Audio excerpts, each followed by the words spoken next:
Racing isn't easy, but experiencing it is. iRacing puts you in the driver's seat with the industry's leading sim racing game. Drive on laser scan replicas of the greatest racing circuits from around the world. Go head-to-head against other drivers chosen by skill-based matchmaking to ensure competitive racing at every level. Compete across all your favorite series. In officially licensed cars, engineered to deliver the most accurate driving experience possible.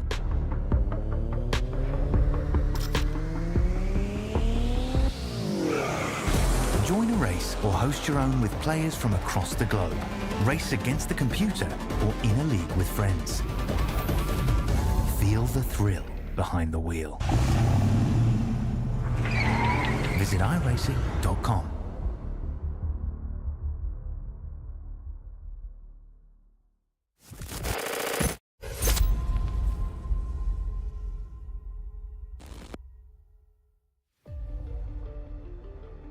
Live from the deserts in Nevada. It is a Sunday evening, which means it is time for the Blazing Pedals ARCA Series. Welcome everyone to Las Vegas Motor Speedway, the location of tonight's race here, as you said, for the Blazing Pedals ARCA League. Welcome in. Hope you're having a good night and a great Sunday evening. I am Derek Watson, and joined here tonight by one of our newest members of the Green Flag TV family, Christopher Bassinger. Chris, we got Bradley Cooper pushing the buttons, making us look and sound good down in the booth. But here we are, Las Vegas, an iconic NASCAR track with the ARCA cars. It's going to be a fun night. You know, I'm excited, Derek. We have a long race tonight, 162 laps here at Las Vegas. I'm really excited to see the action. We have the the last race of the regular season. We have a lot of guys going home. We're gonna see, how this goes tonight. 162 laps. Yep, long race tonight, 162 laps. You'll see the stage breaks on your screen. We're off next weekend for the holiday. We'll come back in 2 weeks at Pocono, and that will begin our playoff run. Well, Chris, as we talk about the playoffs, up top on the standings, we'll take a look in a second here. It's kind of decided up top. Right now, your regular season winner appears to be Dalton Kilroe. He has a pretty sizable lead here.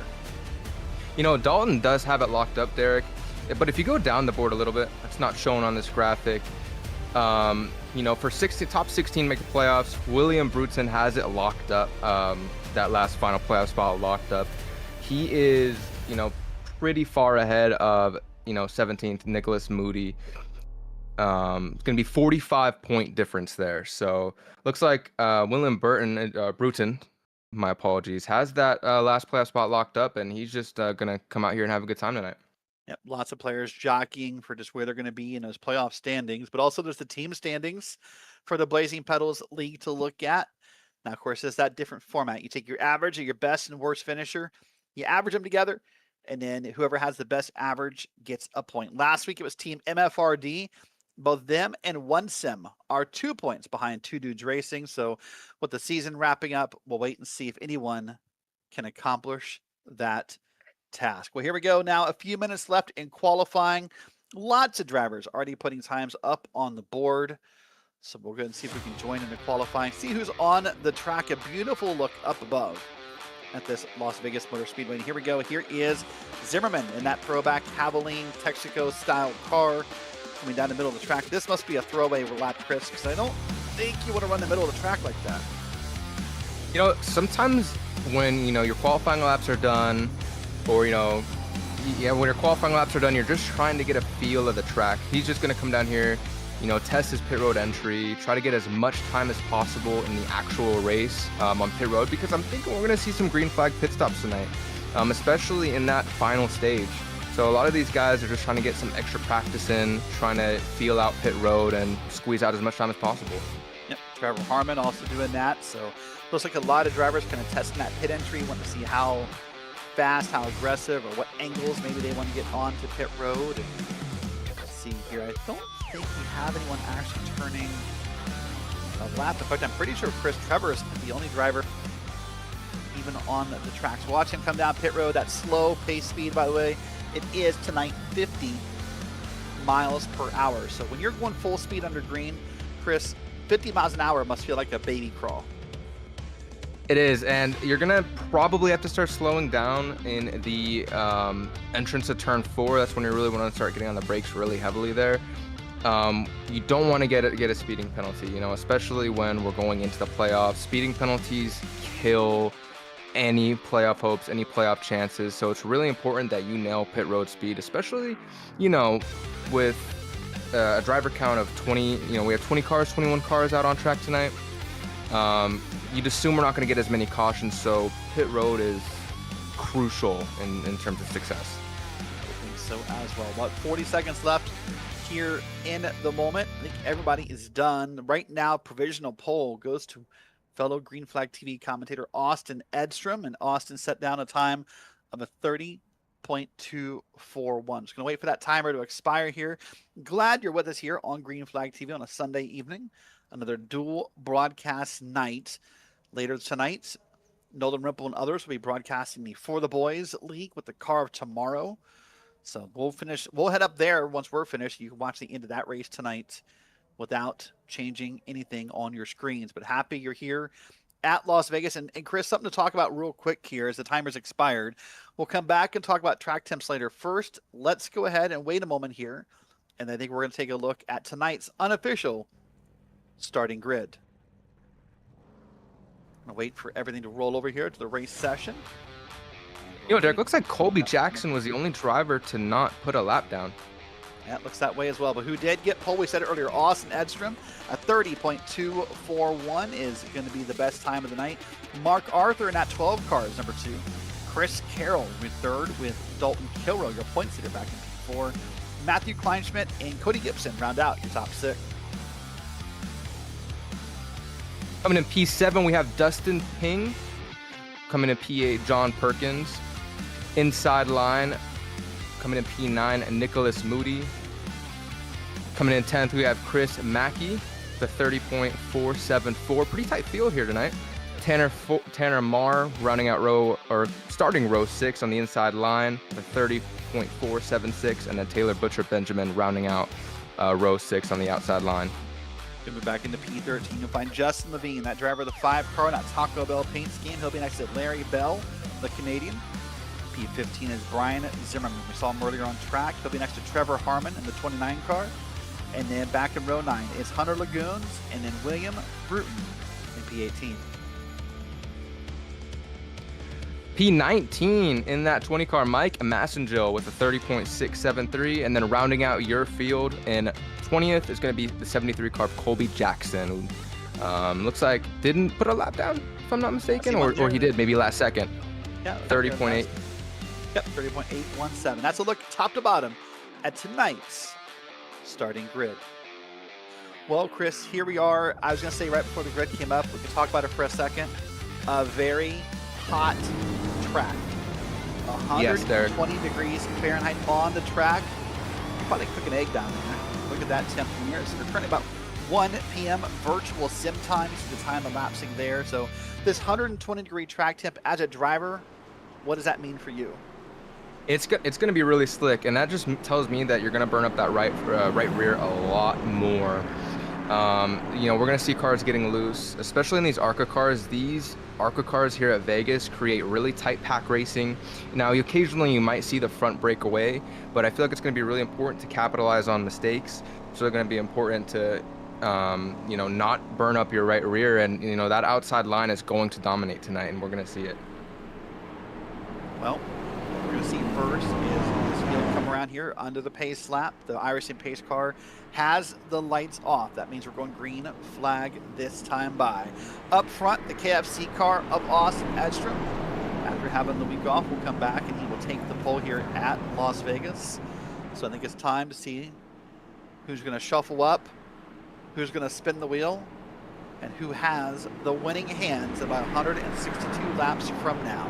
Glad you're with us. Derek Watson, Christopher Bassender here on Green Flag TV. Pace car makes the turn left down pit road. I'm ready. I hope you're ready. Let's go Green Flag Racing at Las Vegas.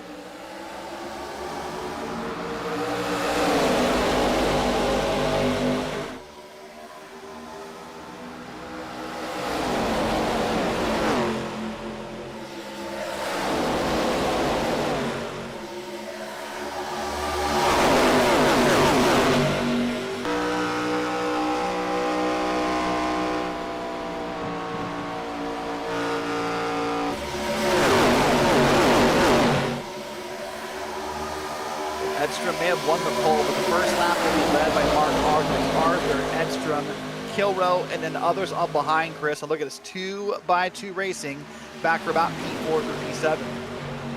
You know, I think they're going to start to get really aggressive here. Track position is key, especially in these ARCA cars at Vegas. Like I had mentioned, that top line is going to dominate. You're going to want to get as many positions as possible on every single restart. Yeah, looking at Dalton Kilrow there on the outside there. He's going to get a good run off the corner on the 12 of Mark Arthur. And everybody following Dalton Kilrow there. It's going to be a little train you're going to see on that outside line. Edstrom has regained the lead. He'll be up. Here's your ride on board inside the cockpit here with one of our drivers. This is Chris Carroll. You'll see that kind of unique driver's view. Maybe a little higher than the typical iRacing view, but it gives you a really good look, Chris. This is kind of what you see in the car all the time. This is that kind of narrow view you get when trying to navigate traffic. Yeah, and it's can be challenging to really see who's on your outside line or what's going on. You know, the iRacing spotter only tells you so much compared to a real life spotter. So, you know, it's really tight here at Vegas, and this pack racing is going to be really tight, really close. So it can be a little scary down there in the car at times. This could be scary. There was Justin. I mean, I thought I was going to push it 3 wide. They kind of got it worked out. Butcher Benjamin in that 10 car is up top. It was Chris Mackey in the 9 that they were going to put 3 wide, but everything kind of prevailed differently, and we stay on here. Now we'll take a look back at that 44 of Tanner Marr. You see some of them racing up and down the pack here. Yeah, Justin Levine getting aggressive for positions. He's trying to get everything he can really early, trying to work his way to the front as a playoff driver, coming in P3 in the point standings. Ooh! Wow, 3 wide to the bottom for that Mountain Dew machine, and that was a wild move to make it down to the bottom of the track. Now up under Levine, that I believe to be Colby Jackson, and that was probably more scary for us than it was for him, I think. And we're single filing out as much as possible here. You're seeing a little 2x2, but up towards the front a little bit. They're starting to single file out. Everybody's getting settled in. But yeah, that was scary there for a second. I know Justin was probably needs a new pair of underwear after that one. Yeah, hoping that move stuck, which it did. But now we'll go back to the front, looking on back. This is from the back of Austin Edstrom.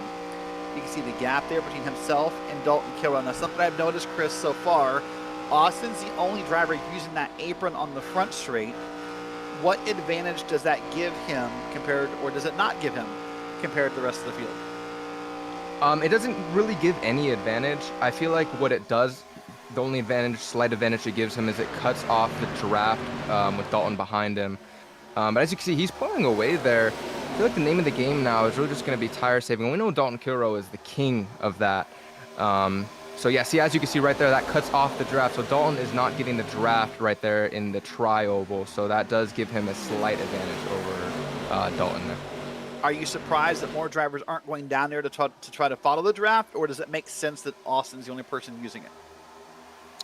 You know, I think that Austin is trying to gain as much time as possible, even if it means it's just a slight amount over the guy behind him. The guys, you know, farther back in the pack, they're probably not going to be doing it as much, you know, because as they're tire saving up here, as the pack starts to spread out, you know, we're just seeing that, you know, Austin's trying to get as much time as possible while tire saving at the same time. As you see, Dalton's gaining a little time here on Austin, despite him cutting that tri-oval anyway. Yep, doing pretty good. By the way, random fact from the YouTube chat, I said I thought we could cook an egg on the track at 120. Chad is correcting me. Apparently you cook eggs at 150 to 160 degrees Fahrenheit. So no egg cooking on the track tonight, but it's still pretty darn warm. Right there it is. Only thing cooking is those right rears.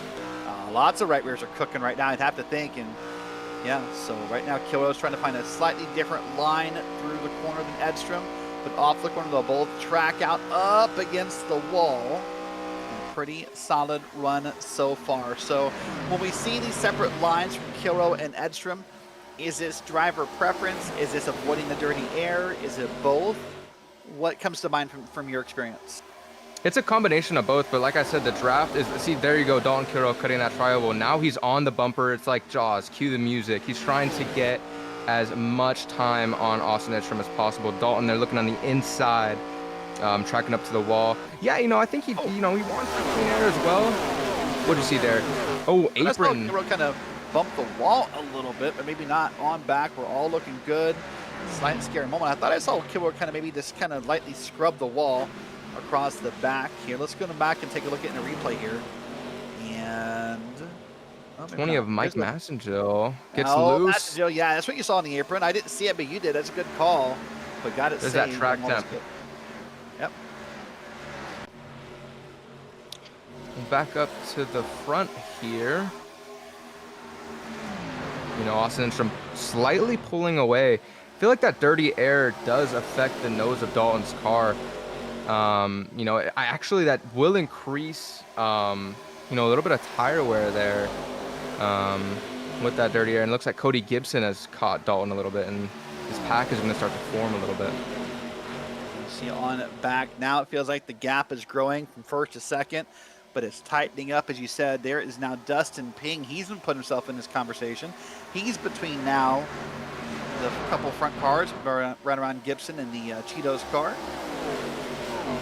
You know, if it's one thing I know about Dustin, he wants to get to the lead as quick as possible. That's one thing I know about Dustin. Dustin does love the lead, as do most of our drivers. And you see now there's the back view from Dustin Ping. He's got the 7, that Cheetos car behind him, then Chris Carroll, Justin Levine, Matthew Kleinschmidt, and others on back. Colby Jackson by the Green Mountain Dew cars back in P8. So as you now is starting to single file out. So now as a driver, here we are. We're 14 laps in. Ooh, Jackson way up top on the top shelf of the track. By the way, that's a different line than what we saw the rest of the drivers do. But now once you start to single file out, how do you gain spots in this race? It's most crucial by far to just save your tires, and they're going to come back to you. But that high line is really going to dominate. Like I said, you want to get your nose to the outside of, you know, that right rear. This is an interesting line right here, and I feel like it's working. He's just getting that momentum out of the corner, you know, saving his tires. Those guys are going to come back to this Mountain Dew car right here. So first 2 stages, 32 and 64. So per the estimates you and I were given pre-race about fuel, we should be good for the first 2 stages for fuel. Tire-wise, what do you think, 32 laps? You think that's about the time when you're going to want to change tires? Are you going to want new tires sooner? How's that going to work out? So, you know, you get 5 sets. Maybe if you get a caution in the middle of one of these stages, you can think about putting another set on and try to maximize the stage points that you get, you know, especially if you're closer to the back. But track position is very key. You know, if you went and took tires, you know, we got a caution right now. If you went and took tires, you're going to have to work your way up through the field, which could be challenging, especially on a high line dominant track like Las Vegas in these ARCA cars. So you see, Colby right there, Colby Jackson trying to make some moves there, as you can see. Yep. Trying to make the pass on the bottom. Just going to go ahead and see if he can make it work. Doesn't quite make it stick. So now he's going to get stuck on that bottom line, which is not what you want. Taylor Butcher Benjamin is going to capitalize on that mistake there. Taylor is smart to just run that high line. He's going to get the momentum out of the corner, maybe do a little crossover. He gets the right rear off the exit of 2 right there, Derek. Yep, kind of block maybe that tracking out run for Jackson. Jackson now falls. So back now there's 3 wide at Las Vegas. Arthur's in the middle, Jackson at the bottom, Butcher Benjamin up top. They'll be good. Back to 2 wide. And I guess, Chris, of all the tracks you can think of in your head, Vegas is a pretty safe one to be 3. We were 3 wide last week at Milwaukee. That was different than this. You should be able to hold it pretty well 3 wide at Vegas. Yeah, you know, you would think, but with that track temp, it could be a little nerve-wracking. And I believe Taylor Butcher Benjamin, if I'm not mistaken, kind of backed out of that. He didn't want anything to do with that, especially on lap 19. But Mark Arthur went for it all. He went for that track position, and he capitalized. And I feel like that's exactly what you have to do. As you can see, we're getting some tight racing up more up front here with Cody Gibson and that 97 of Chris Carroll. So right now, look at this. Chris, this is the battle for 2nd, 3rd, and 4th on your screen. That's Kilrow, that's Gibson, that's Carroll. That's the leader up in front of him, by the way. Austin Edstrom, not that far ahead. So this is not a case where we're seeing the leader kind of walk away like we have some weeks. The leader is still within sight here, Chris. So right now, if you're in the wall there, Cody Gibson, in the wall right there, a little tap. It's a little tap, but if you're And so if you are Dalton Kilrow right now, you know you have a stage coming at the end of 32, so about, what, 11, 12 laps from now. You have to think about a lot of things. You're thinking, obviously, about tire saving and not messing it up. Oh, ping! Wow. Ooh. You're seeing Ping suffer a little bit there from that tire wear. I think he went for it all on the start, and it's starting to bite him a little bit as you see Justin Levine starting to make a run on Ping right there. Yep, Levine starting back there. There's Mark Rucker and Matt Kleinschmidt side by side back on the track, so lots going on. I was going to ask you, though, when you are Dalton Kilrow right now, obviously, you know, Dalton loves to win, so how do you properly run down Edstrom without killing those tires or making a bad move? Well, I'm looking at the relative right now. He's cutting off a lot of time. He just made a pass for the lead. Dalton Kilrow to the lead. There looks like the battle for first is heating up. But yeah, I feel like Dalton, see, there you go. He's tracking down in the tri over there, trying to get that draft. Dalton is really capitalizing on, you know, Austin maybe pushing his tires a little more than he needs to. But Dalton already has this regular season title locked up. He doesn't necessarily need to win the stage. As you said, he loves winning. So, you know, he might go for it all right here. He might go for glory, as you can see. Dalton Kilrow getting to the back bumper of Edstrom.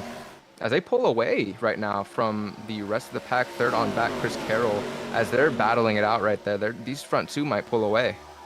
By the way, getting closer to egg cooking temp there. 127 we're now up to on the track. So as this day goes on, still only about 1:30 p.m. virtual sim time. So it's going to get a little hotter before it cools off, most likely. So, you know, as this run goes on, Chris, maybe in the second stage, you think it's likely we start to see more and more loose race cars as this race goes on? Yeah, and you're already seeing the effects of that track temp rising right now, especially when you're side by side or you're stuck on the bottom. We're getting a replay right here. Dustin Ping really loose on that outside line. That could be a combination of the dirty air and the track temp.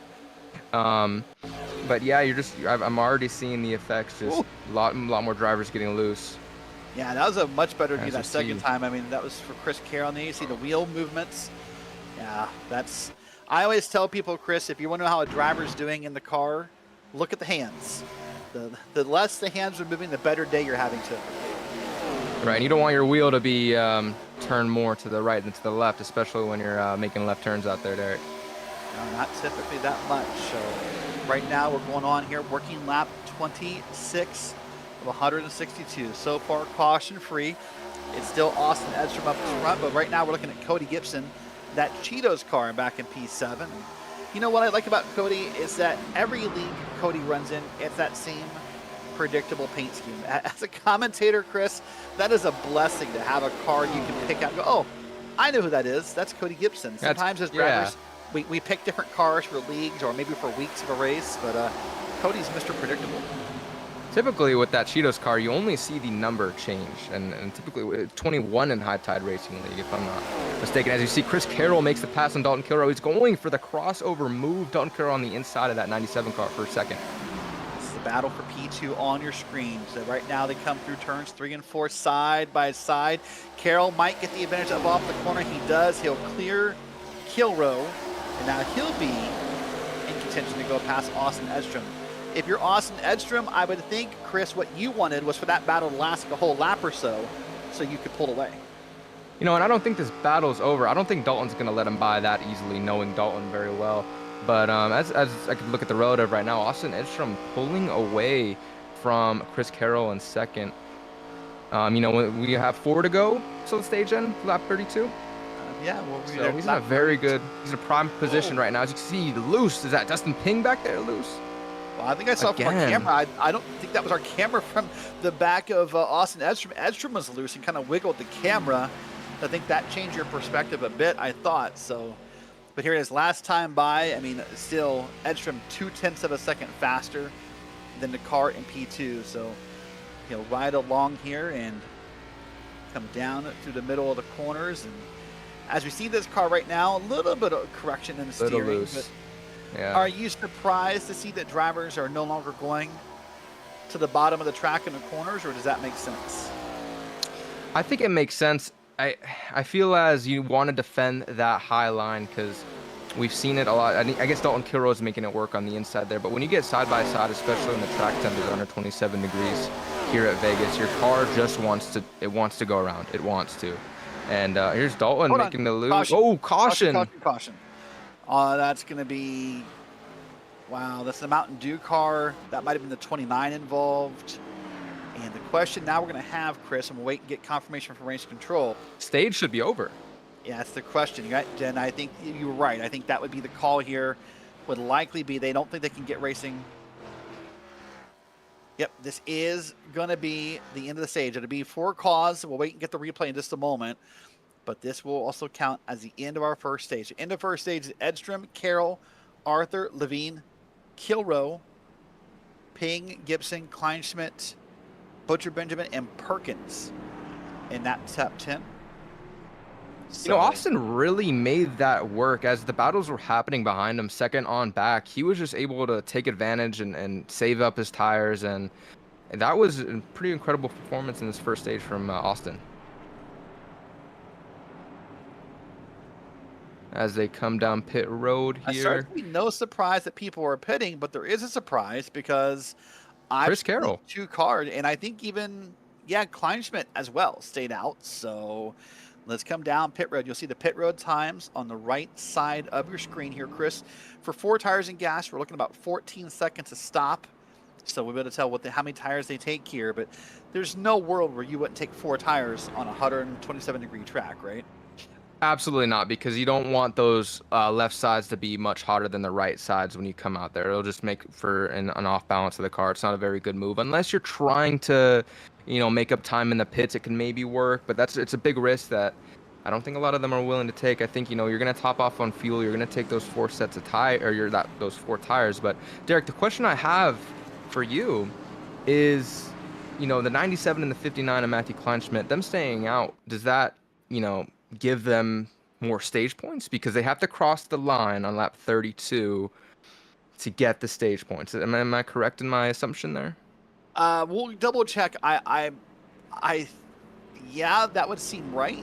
But I don't think the stage points would. I mean, to me, let's see if they pit this time. Was Carroll just trying to get the bonus point for leading a lap? I don't know. It's gonna be wild to see here. Wait and see what. Yeah, here comes Carroll. I think down pit road this time. Does Kleinschmidt follow him? I think so. Well, here comes Chris Carroll. We see that pit lizard machine coming down. I don't see a car behind him, so Kleinschmidt is committed to the cause. So, you know what, Derek? I could be completely wrong in my assumption here. I believe they have to cross lap 32. So at the end of lap 32, they have to be out and head to be credited the stage points, if I'm not mistaken. Don't think it. We'll have some questions about that later. We're 1 to go. While we're under our first stage break, let's do this real quick and we'll come back here. Let's go ahead and think the sponsor for tonight's race. That's the Ohio and Indiana Roofing Company. The Ohio and Indiana Roofing Company is a premier roofing contractor.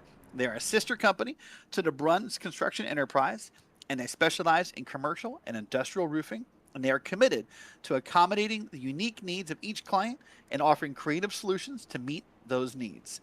They are a team of individuals who work for the same common goals: professionalism, quality, and service. The services they offer include preventative maintenance, the re-roofing and new construction, infrared scanners, green roof solutions, metal retrofitting, emergency repair services, and more. Please visit www.oiroofing.com for more information. Again, that's www.oiroofing.com for more information. All right, here we go. We're 1 to go. We're packed up on the line. Levine's kind of giving the bumps to his teammate and Kleinschmidt. The iRacing pace car is going to make the turn.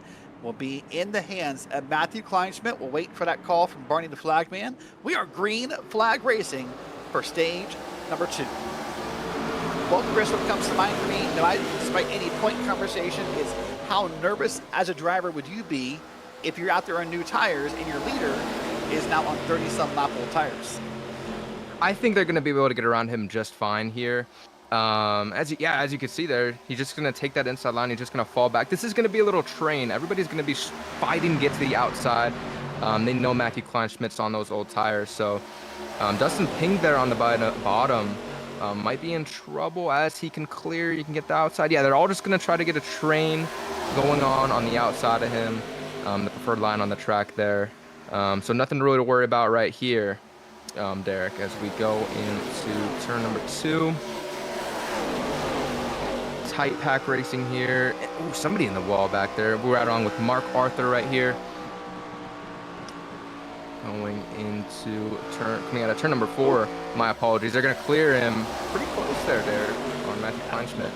Yeah, a little close for Kleinschmidt right there, but you're right. I mean, he's going to fall back. So I guess if you're Kleinschmidt, you're hoping what happens, I think, Chris, is that this race turns out in a way to where those extra set of tires mean something later, right? Maybe you have an extra set in the pit box that no one has. Because right now, I mean, Kleinschmidt is just sinking like a rock. He's back down to P13, and here he goes further down the field in just a moment.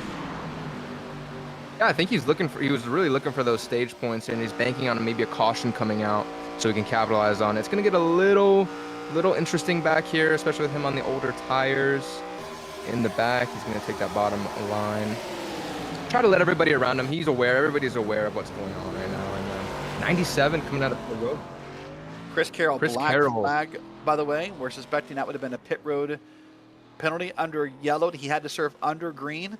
So he's just now coming off of pit road. He is now being scored 2 laps down is Chris Carroll. So that penalty will affect him pretty hard, and he'll be there. But meanwhile, up front, second verse, same as the first. Austin Edstrom up here ahead. This time, though, it's Levine, Kilrow, Butcher, Benjamin behind him. Now, a couple weeks ago, Chris, we had an amazing finish where it was Edstrom and Levine leaning on one another at the line. That time it was Levine who won the race. So we're a little early to get to that kind of race where they can kind of beat and bump and bang and lean on one another. But these guys up front are teammates. That's not good news for Dalton Kilrow. Yeah, Dalton is I still think they're going to put up a fight against each other. I think, as you can see, Justin Levine looking to the inside of Edstrom right there. I feel like there's still going to be a little bit of a fight right here. Obviously, we're still early on in the race, but I think Dalton's more focused on just saving those tires, and these two, in theory, should just come back to him if he's able to save his tires well enough, Derek.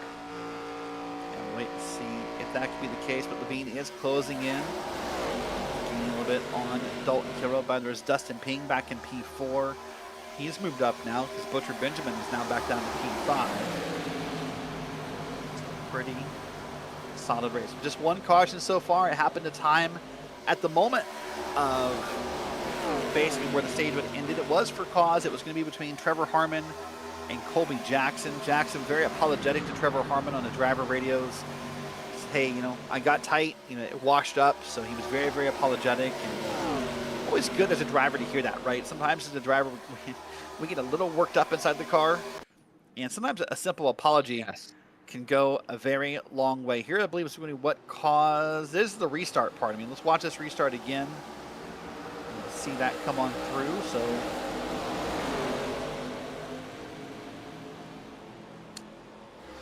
that was our restart. A little bit of a slow start back there for the 20, but all came along pretty good. I think. If he missed a shift, maybe?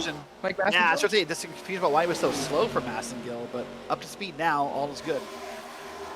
Yeah, they're getting it sorted out back here. Go ahead, Derek. No, I was going to say, meanwhile, live, this has become a bit of a gaggle. We're not officially the gaggle yet. That's 5 cars, but you got Massengill, you got Jackson, there's Mackey back there, you got Bruton, who you said came in tonight, P16 in points, and these guys are racing like they're racing for the lead. I think they're just trying to come out here and have some fun, because the playoff race at this point doesn't really matter with Bruton's gap being so large. But as you see, they're single filing out here. We're only on lap 42 of 43 now of 162. So a lot of time left in this race, well over 100 laps. As you can see, Taylor Butcher Benjamin looking to the outside of Justin Levine, which is the preferred line. Taylor Butcher Benjamin going to pull ahead there out of turn 2. And Justin Levine's just going to be ate up by this outside line. I just gonna put that's Dalton Kilrow up on the outside there as well. Dustin Ping hunting down Austin Edstrom here. Like I said, Dustin Ping is, he's a guy that he wants to lead early. He wants to be ahead early. I feel like he just likes the sense of leading, if that makes sense, Derek. It does seem that way. Austin Edstrom has led every lap under green tonight. The only lead changes will be counted as drivers who just waited to pit.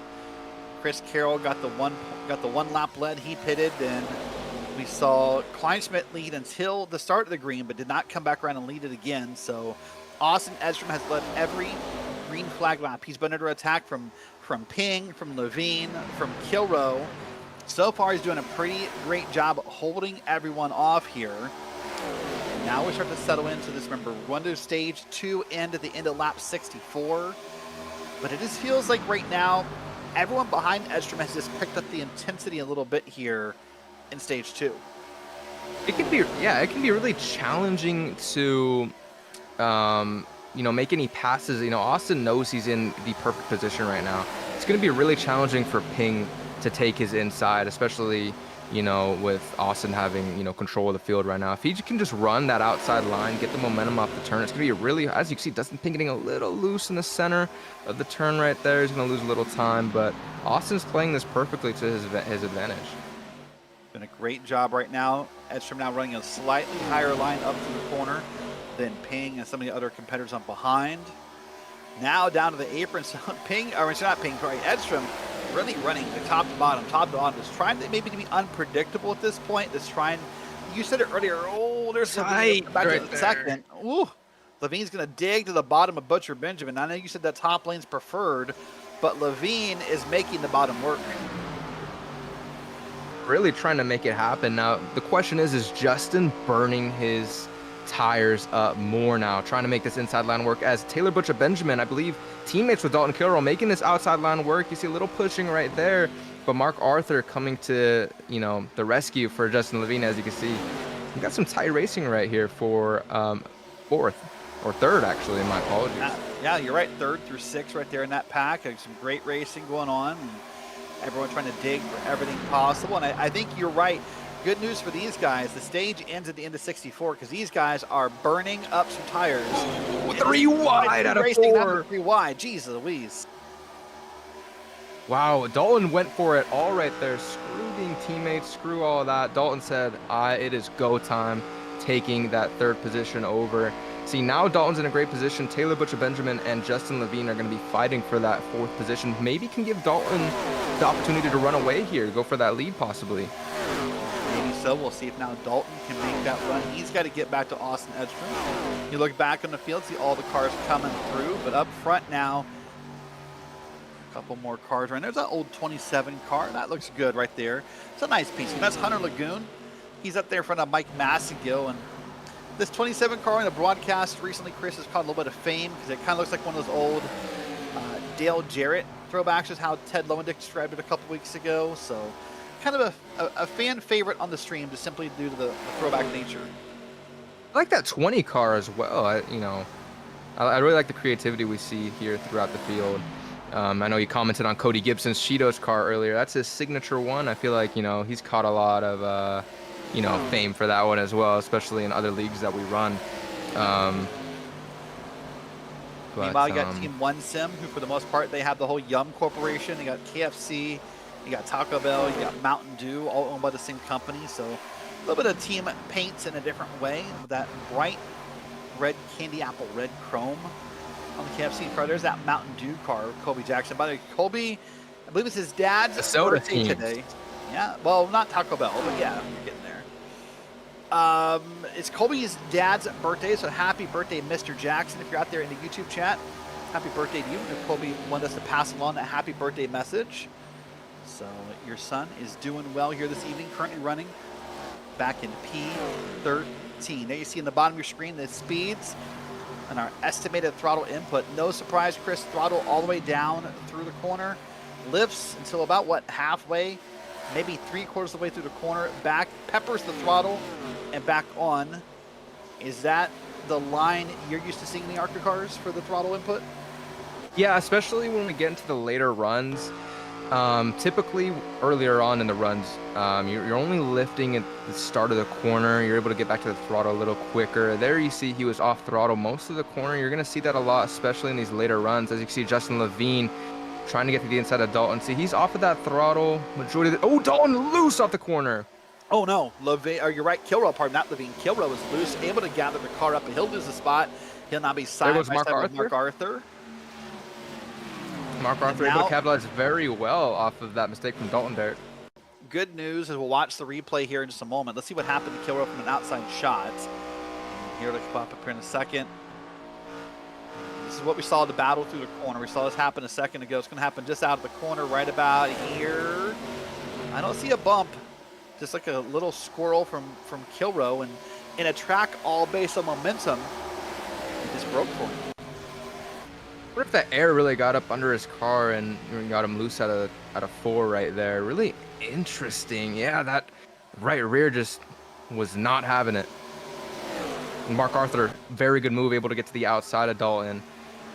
Very, very good move from Mark Arthur there, able to capitalize. So I would say good news, bad news, right? Good news is nothing's wrong with the car. And that car for Dalton Kilrow didn't hit anything, just got a little loose. The bad news is, as a driver, that stuff can really get in your head and really mess with you a little bit. He's just gonna need to shake it off. We'll come to the end of this stage on lap 64, so we're coming to the end of the stage there. He's gonna be able to get a new set of tires. It's all gonna be all right. You know, he lost a few positions, and you know, like you said earlier, Dalton Kilrow wants to win. He's competitive. He's not gonna let that get to him, you know. And this is just giving Austin the ability to just run away with it. That little scuffle that happened right there. He's still 3/10.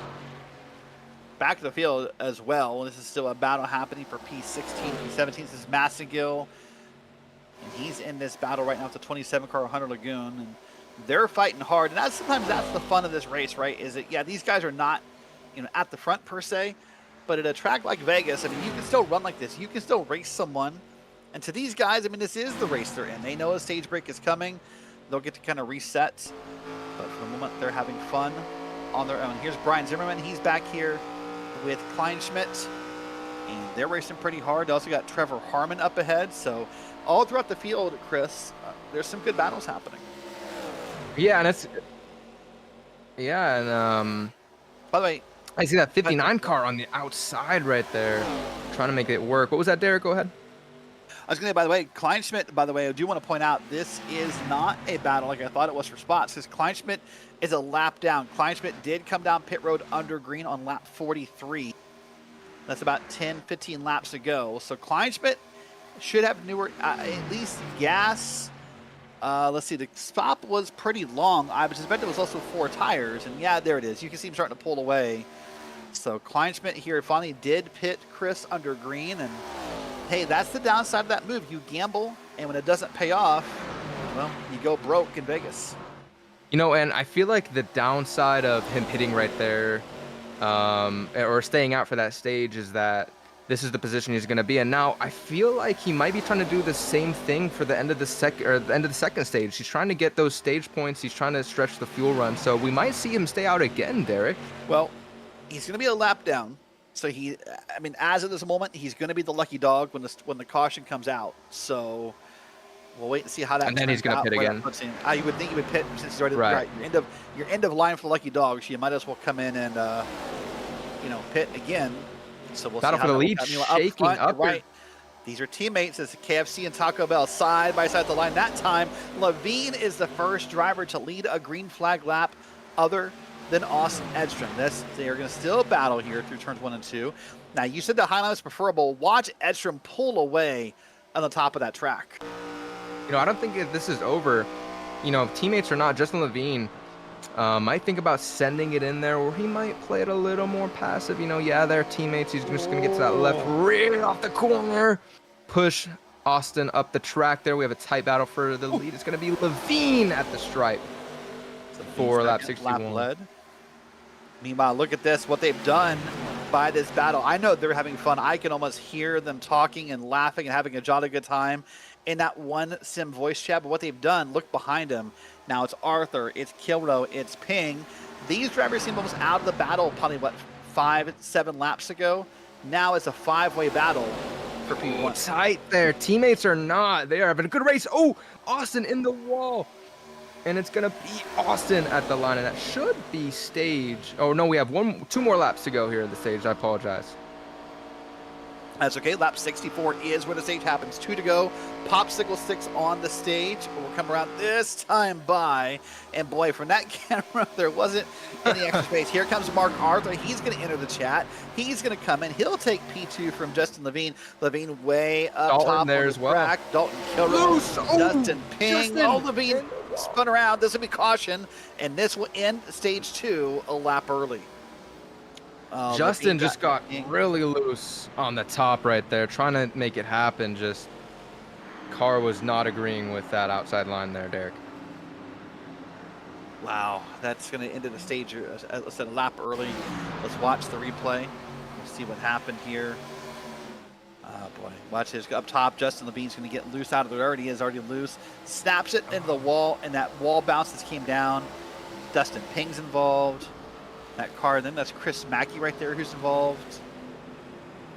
Oh boy. You know, he tried to correct it right there, just Ping, wrong place, wrong time. Looks like Dalton's going to sneak out of it. Oh, Ping gets clipped. Oh. Riding on board with that Napa Auto Parts. Number 9 right there. Chase Elliott, little scheme. Yeah, Chris Mackey in the 9, so got involved. Butcher Benjamin, we think, got a piece of it. So there'll be a bunch of cars who'll need to get some extra time on pit road this time by, and they will need to get some repairs done. But let's watch pit stops here. So up front, again, after watching what happened to Kleinschmidt, I think now I'm more confident, Chris. It's 4 tires and gas for the field. Yeah, and we're going to see some of these drivers getting those repairs done as well. Crucial, especially at a track like Vegas where the draft means so much. Even if you have a little bit of aero damage, it can make or break your day, Derek. Austin Edstrom coming off pit road first. Yep, there's your battle off of pit road. Austin Edstrom, Mark Arthur, Dalton Kilroy, Tanner Marr, John Perkins. There's a battle right there being resolved. You see Larry Bell come on through. And more. You see Butcher Benjamin, Chris Mackey, Levine with those longer pit stops trying to get that damage fixed. I'm curious to see what they're going to do, if they're going to, decide to go some laps down, try to get that damage fixed, or they're going to try to stay on the lead lap. But it looks like Ping and Levine sustained the most damage from that. Well, let's do this. As drivers are getting repairs and as we're running around under caution here in the Blazing Pedals for our second stage, we're going to step back for a second. We'll be back after this break, and we'll be ready for the green flag here on Green Flag TV.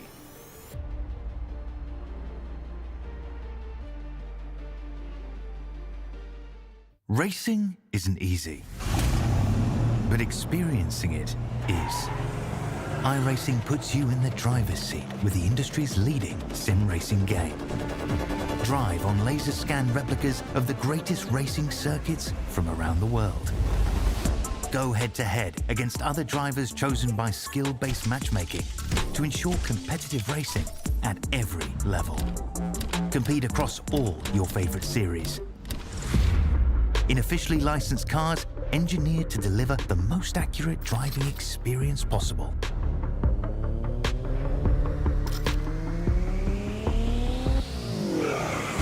Join a race or host your own with players from across the globe.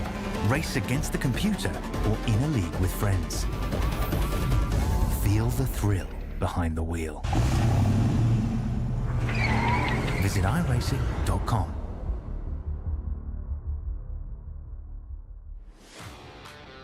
Back with you here at Las Vegas Motor Speed. Welcome in here to Green Flag TV's coverage of the Blazing Pedals ARCA League. Here we are coming out around through the corners, just about to go racing. It's going to be Edstrom, Arthur, Kilroy, Marr, Jackson, your top 5. And let's get ready, Chris. From here on out, if nothing else happens, we're going to go all the way to the end of the race. It's going to be lap 162. Glad you're along with us. Let's see who has the winning hand as the green flag comes out in Vegas. Austin Edstrom with a very good jump right there. Apologies, tripping on my words. Dalton Kilroy coming out second out of that with a great jump as we go back down the field side by side right there. There's Tanner Marr we're looking at right there. And the Cheetos car trying to make some moves happen. Almost like you see a little bit of impatience at the start of this third stage. Drivers knowing they want to make a move here, Chris. They want to get in there and make these moments happen while the tires are fresh. The Now we're right on board with John Perkins. He's right behind Tanner Marr in the 44. This is prime time. You want to get all of the positions you can off these restarts. Track position is so important. Like we were talking about, like we've mentioned all races, has been the common theme. The outside line is preferred. As you see Dalton Kilrow trying to make something happen for the lead. He's going to tuck in right behind Edstrom for the time being. So talk to us about these restarts. Obviously, you do it every Monday night in the High Tide Racing League in these same cars, the ARCA cars. Why is the restart so important to the driver? What makes it go time compared to the rest of the race? As you see Larry Bell in the wall there on the outside, but this is where you're going to try to gain as much position as possible. Track position is key, especially in these mile and a halves. There's Taylor Butcher Benjamin pushing it on the inside right there. We see some contact in the wall up front. 3 wide down the field. These guys are really going for it. Butcher Benjamin does clear Colby Jackson barely. Jackson now at the bottom, now back to 2 wide racing. And I mean, you talk about being go time, and these guys got the memo, Chris. They're headed just straight to the front in their minds and trying really hard up front here. Those top 3 are pulling away as we have these battles going on back here, Derek. Is what's happening. Mark Arthur's trying to make a pass here. That would be right there with Cody Gibson, I believe. They're trying to run down John Perkins. And the reason you know, as you mentioned, Derek, is, we're going to go back to these restarts. The reason why you want to make the jumps and you want to be so aggressive on the restarts is because as we single file out, as the tires wear down more, it's harder to pass, and especially on an outside dominated track. Having that track position is just so important. As you can see, the 28 car of Brian Zimmerman trying to hold his line. Oh, contact right up ahead of them. Ooh. Is that Cody Gibson? That's up. Arthur and Gibson, the Barbie car and the Cheetos car got together. You saw on your screen, by the way, temps are starting to come down. Dare I say a little bit. I don't know how much 127 to 121 is really coming down, but the number is lower. I mean, I don't know if you can feel the difference, but the number is coming down. Still 2 wide racing. There's Gibson, Perkins, Clears. Arthur's back there. Zimmerman's back there. Mark Arthur trying to make that move on the inside of Perkins. They're just going to tuck in on the inside as the 20, who was that, the 28? Yeah, Brian Zimmerman just watching this all unfold in front of him as he goes to the inside of Mark Arthur. Great job is that black car with the Texaco Javelin logo on the front. Digs to the bottom, uses the apron for the advantage he can find. And doing his best up front, though, the Team MFRD car of Dalton Kilrow, that black and red, chasing down the Candy Apple Red in Austin Edstrom. And this is a battle we saw during the first stage, Chris. We saw this battle happening early on. Here's our virtual visor cam. You see that happening, kind of what Dalton is seeing. But again, we saw it happen in the first stage. Kilrow never able to really make the pass and to get around him, but what does he need to do differently this time to make that happen? He's running a slightly different line. He's trying to get that clean air in the turns, but I feel like he cannot let Austin get away from him. I mean, Dalton, of course, needs to make sure he's saving his tires, making sure that, he's able to make it to the, the green flag pit stops with some solid tires. But man, Austin just is showing his dominance, asserting his dominance here with control of the field. Now, leading this race is so important because, like I said, he has the preferred line. We talk about the outside line all night. Leading this race is so important. He has that clean air, nothing to worry about in front of him. But Dalton has something that Austin doesn't, and that's the draft. And in these ARCA cars and mile and a halves, that is so important, Derek. Yeah, you're right. That is important. That draft, something you think we wouldn't talk about a lot about at certain tracks, but it feels like in the ARCA cars, we talk about it all the time, right? It's talked about that the draft and dirty air, pretty common phrases or terms or words used on a weekly basis here with these ARCA cars. And we're just about getting close to the halfway point of this race, by the way, working lap 76 of 162, and Austin Edstrom still dominating. But I mean, this is the best Kilrow's done as far as catching Edstrom. Kilrow is basically up on the back bumper right now. You're just trying to apply that pressure, hoping Austin, as little as mistakes as he's made tonight, makes a mistake and Dalton's able to capitalize on it. I feel like the quicker Dalton can get out in front, the better. As you can see, as this is happening, Tanner and and Cody are just watching from behind. They're making some good time here as well, trying to get involved in this battle for the lead. Watching on the long, you're right, Tanner's trying to get involved. It's just getting closer and closer as the night goes on. Right now, Edstrom still using that apron. There goes Tanner Marr down there. See if he can now square up with Dalton Kilroy. He might be there side by side for P2 through the corner. And Marr's on the bottom, Kilroy's up top. And coming on through, it's still going to be Kilroy, but not by much. Yeah, with that preferred line, Tanner smart to just tuck back in. And Cody's not even going to try to make the move. Cody had the run on Tanner. He's just going to back out of it because he knows if he tries to duck on the inside, he has, bottom. What car is that? I can't really tell. Mark Arthur's looking 3 wide in the middle. That's John Perkins down there on the apron. He's trying to push this topic. He wants to get up to the front. He wants to make it happen, but he's now going to fall back and be side by side there with that 27 car of Hunter Lagoon. By the way, worth noting as we're watching this incredible battle up front, different results for the cars involved in that wreck, by the way. I want to point that out to you because Taylor Butcher Benjamin, look in your screen on the left, he's up at 8. He caught a part of that wreck, but the drivers heavily involved, Chris, Dustin Ping, Justin Levine, they have not recovered. They're running 18th and 19th on track. They're about 11 seconds off the field. So here's what we talked. Oh, as Dustin Ping comes down pit road right here. On you, yeah. Thank you, Dustin Ping, for making me look good and bringing up the conversation. But he'll come down pit road. I wonder, he might have decided, Chris, there's still more repairs to do. This just isn't fun to drive. We'll wait and see what he does here. I was just going to get a black flag. I'm going to guess that black flag is likely, yeah, I was going to say is likely speeding into pit road. And I think, Derek, what we talked about, you know, especially at the end of the stage there, is they took a gamble, right? They didn't want to go a lap down, even though they got a lot of damage there. As we can see, the battle shaken up here for 6th, it looks like. But we were talking about that before the stage, or after the stage break, that they were taking a gamble. They didn't get all of their damage fixed because they wanted to see if maybe a caution came out. You know what I'm talking about? Yep. There, Derek. So, I mean, as we go to this battle up front right here, shaken up for 6th place as the 27, or is that the 28, 27? 28 of Zimmerman on the inside of Mark Arthur. Yep. Zimmerman's doing his best to hold off Mark Arthur. Got a little bit wild out of the corner, but got it saved. Yeah, you're right. Pretty close to contact. And he's going to start to pull away. Here's someone up under Mark Arthur. That's going to be, I believe, 100 Lagoon in the 27. It is indeed. So he'll now try to make the pass here. Up front, not missing anything. Austin Edstrom still has half a second lead over Dalton Kilroy, so you're not missing up front. Here's a different battle in the 7 of Cody Gibson, and then Tanner Marr in the 4.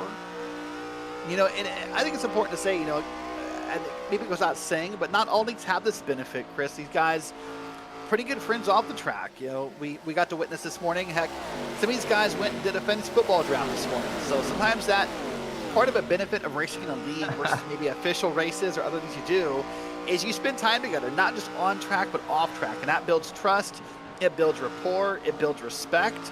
So those things you do together, like fantasy football leagues and other, you game together, maybe play Halo or Battlefield or COD together, that helps build your trust and rapport on the track as well. You know, Derek, you're completely right. But regardless of that, we saw it at the end of stage 2. It was, you know, as those tires start to wear and as we get a lot looser as these long runs produce these battles, you know, there's a lot more room for error. Yeah, for error indeed. And so, but still, I think when those moments happen, you get loose. If you spend time building rapport and trust, it makes it easier to kind of step back and apologize and, you know, claim the wreck or whatever words you want to use, right? And say, hey, man, like, you know, I borked that up. You know, like right. That wasn't on purpose, right? And it helps those moments. You know, it really does. And so you'll see a lot of leagues out there where drivers do, you know, they'll watch races together. They'll play fantasy football. They'll play Battlefield or COD or Farm Sim or whatever. It's a pretty cool thing. You and I got to participate this morning. I said I'd bring it up tonight, so I'm going to. For those who play fantasy football, Cody Gibson spent $8 on a defense this morning. That was wild. Oh, don't get me started. Don't get me started on Tanner spending $65 on Tank Bigsby, or you spending $22 on Cooper Cup. But, you know, we digress. I mean, It's completely unrelated, but 24. 24. Yeah. Get it right. I overspent. Darn it, get it right. You know, as Taylor Butcher Benjamin, even getting involved in that wreck, is still trying to make moves on the inside here. I'm not sure the car number was that. I'm fairly new to this league. The 27 Lagoon out there. That's Zimmerman up in front of him. That's Kleinschmidt behind him. That is John Perkins down below in the yellow and red that loves inspired paint scheme. So he's surrounded to be right, and he caught the minor end of that wreck. He did not get the full impact that maybe Levine or Dustin Ping did, but he is doing pretty well. By the Dustin Ping still on pit road 4 minutes later. Green flag pit stop currently for Colby Jackson off screen, by the way, so we'll see what comes of that and if there's anything to note of that later. Remember, we have pit stops here in this stage, Chris. We thought the fuel run was in the high 30s, so everyone's going to stop probably maybe twice in this run to be able to finish this race. Looks like this pack right here is pushing a little harder than maybe, the leaders, for example. They're fighting for position. As you see, somebody who is getting really aggressive is John Perkins. He's trying to make as many moves as he can. I feel like his tires are at a far better advantage than, his competitors around him. But he's getting freight trained on the outside right there. But yeah, Derek, we had discussed pit, maybe pit strategies and, fuel runs. They're burning a lot more fuel back here, so they might have to pit slightly earlier than those up front. Thinking maybe 30 to 40 laps on the fuel run, so we're coming up to those green flag pit stops.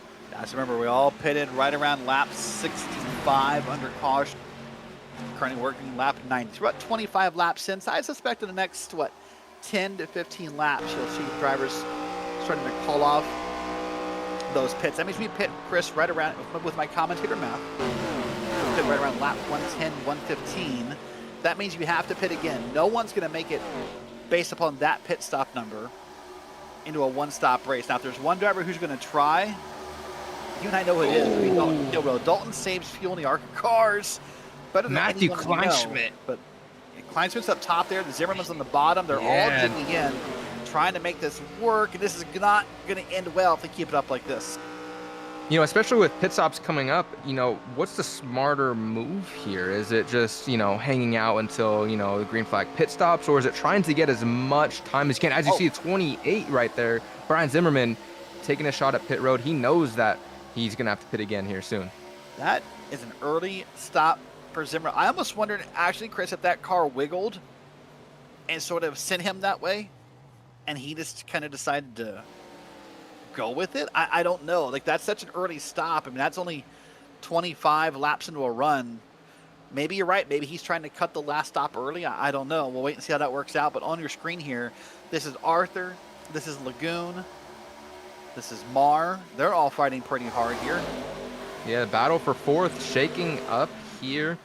Hunter Lagoon on the outside. He does have that preferred outside line, especially, when you pin your competitors down like that, it can force them to get loose right here, really tight on the backstretch right there.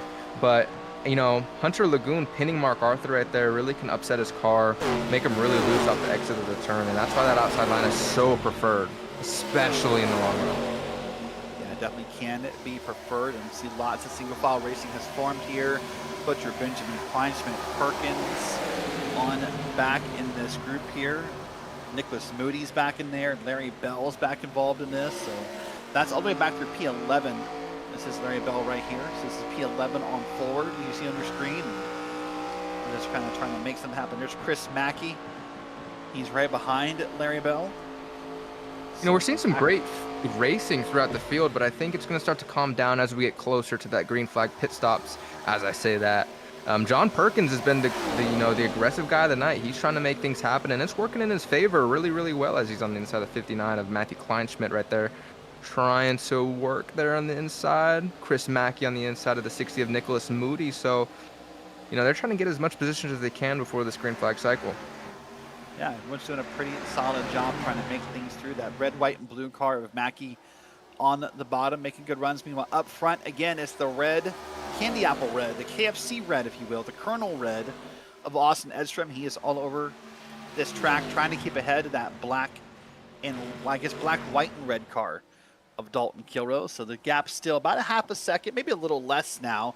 But the story right now is the gap they've put on the field, Chris. Look at this. Now it is almost 2 seconds back from Edstrom to Cody Gibson in P3. So right now these guys could start fighting if Kilrow can get the run and be confident they're not going to bring the rest of the field back into it. Oh, we see this laps led graphic that was just put on the screen. Austin Edstrom, 88 laps led, and we haven't really been talking about much of what's going on up front here. It's 89 now, but just complete and utter domination. But we haven't been talking about this battle up front, or quote battle, but it is still a battle. We haven't been talking about it as much up front with what's been going on, throughout the midfield. But Dalton's keeping really good pace with Austin. They seem to be on a very similar strategy, keeping each other paced. But yeah, Dalton's really holding out well, as there's, about 2 seconds in between Dalton and Cody Gibson in third there. So very interesting battle we have up front here, Derek. Yeah, great battle up front. Dalton Kilrow here is maintaining that gap a little less than half a second. So they keep going back and forth by less than a tenth of a second. Who gains, who loses, who's in, so on and so forth. But a pretty awesome run here. Well, right now, here we are working lap 98. We last pitted back. There's that man. 5. John Perkins, there he is again, just making moves, making things work. Looks like he saved his tires well, and look at how it's paying off for him. The rest of the field came back to him. You might sacrifice a few positions on the restart, or a little bit in the middle of the run, but if you're tire saving, those guys are always going to come back to you. So John Perkins has that amazing long run speed, and it's paying off for him right now, Derek. It's 59 looking on the inside of Matthew Kleinschmidt. Looking inside, might give him a little bump off the turn there. He was going great battling. We heard a couple more calls for pitting this time. Cody Gibson, that Cheetos machine, came down this time by. He's now down pit road, so we're just past about the 33 lap mark, just past our stage breaks for the evening. So now we're seeing right now in the new territory as far as how long a set of tires has been run, and pit stops are about to begin. And we still have to pit one more time, keep in mind, Derek. So, if I'm driving this car right now, personally, I'm trying to stretch that fuel run as far as possible. I'm trying to stretch the tires as much as possible right here. Trying to do whatever the leaders do, essentially. And as you can see, Nicholas Moody in the 60 back there down pit road. Yep, some more cars down pit road. Moody's down there. Again, Gibson went by last time, so not that many yet. Only a couple takers so far. There's Moody on pit road. Into his box right there, but this battling through this midfield has been pretty. He missed his box. He's gonna lose a lot of time right there. That's very unfortunate for Nicholas Moody right there, missing his box, having to reverse back into it.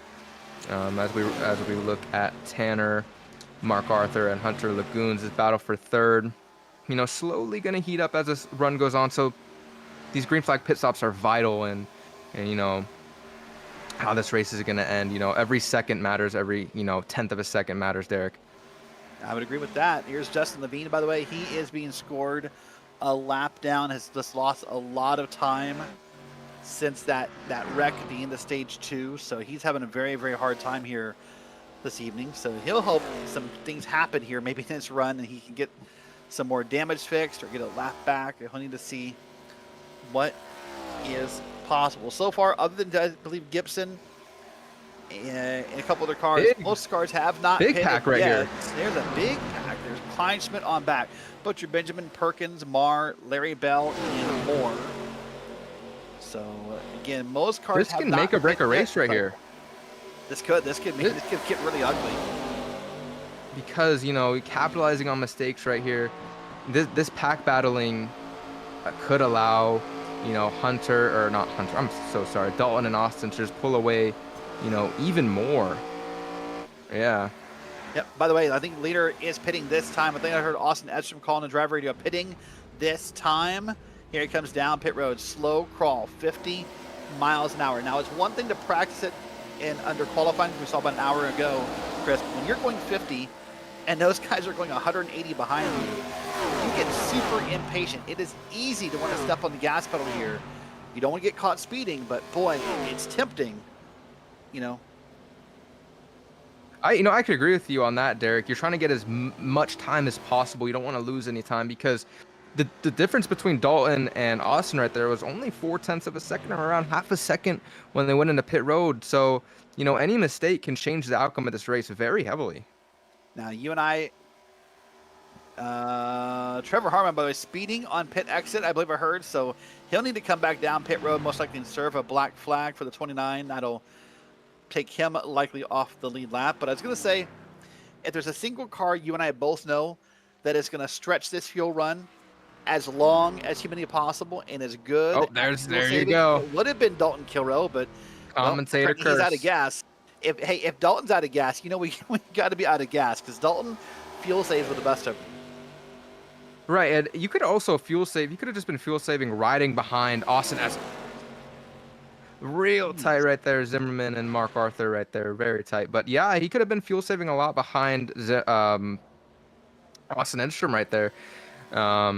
So yeah, as you can see, and to put in context, what we just saw there, Chris. Sorry, was you saw Mark 59 Arthur backing up, trying to get into this box. Sorry to interrupt you there. 59 and okay. Matthew Kleinschmidt's going to lose a lot of time right there. He might not even come out with that pack at this point. Might not come back on the lead lap if he's not careful after that kind of move. Let's watch this again here. This is the battle on pit road. There's Kleinschmidt, Butcher, Benjamin, Marr, Perkins, and Moore all coming down at pit road. Watch Kleinschmidt. He's going to overshoot that box. So, oh, no. He got, that might have been a no contact zone. But you see, what happened to Kleinschmidt, didn't miss the box, Chris. Got it too far to the wall to where the crew couldn't get over there and help him. So he had to kind of back it up and play the hokey pokey and get it on around. Mark Arthur, by the way, the last car to pit himself. And I think Brian Zimmerman pitted early. So Zimmerman is your leader. He pitted back on lap 92. Remember, he was one of the first cars to pit. So for the moment, he's going to cycle to the lead here at Las Vegas. Interested to see how this does cycle out. Mark Arthur being able to stretch that run a little longer might give him the advantage in the long run with those tires. Just even a couple of laps can make the world of a difference here, Derek. As you can see, Austin Edstrom making strides here on Brian Zimmerman, who has not pit yet, right? Or has he?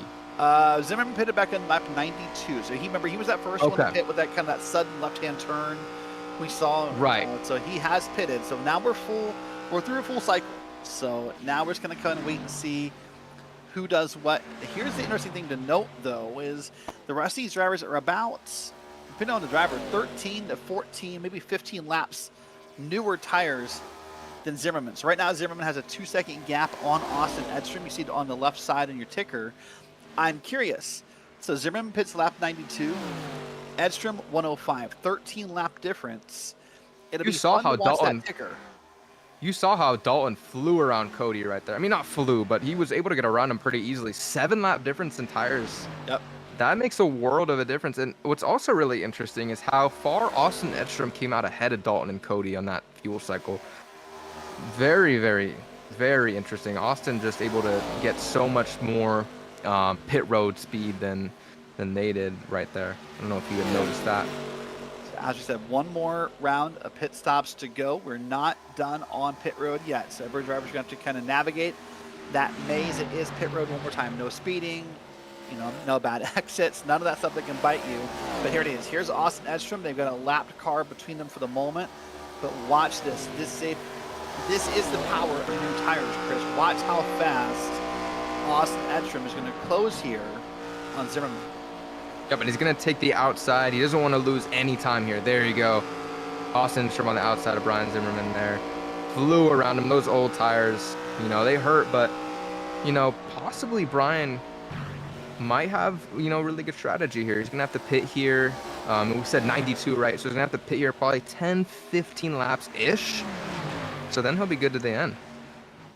Yeah, he'll be good at the end, as will everyone after that next set of pit stops. Well, let's do this. It's been a fun race so far. We're not going anywhere, but we want to let you sit back, put those headphones on, crank up the volume.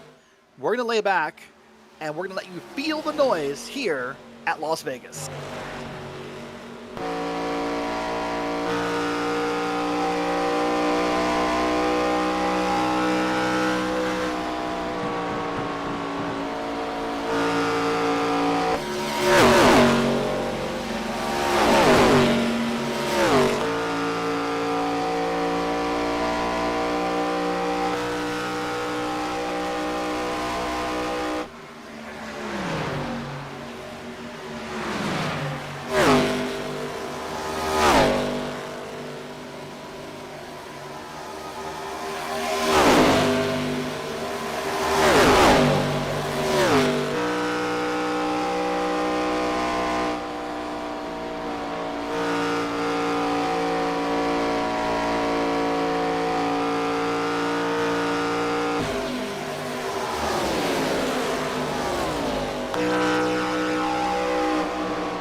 enjoyed feeling the noise with the sights and sounds of Las Vegas Motor Speed. Welcome back here live on Green Flag TV. Derek Watson, Christopher Bassinger.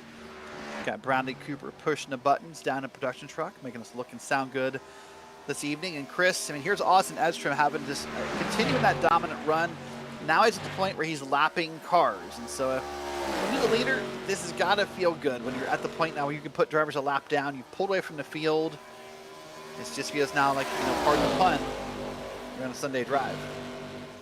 Oh, I completely agree. You know, the battle there for, you know, between, you know, Brian Zimmerman and Cody Gibson is going to start to heat up. But I feel like everybody in the field is praying. They're hoping for a caution.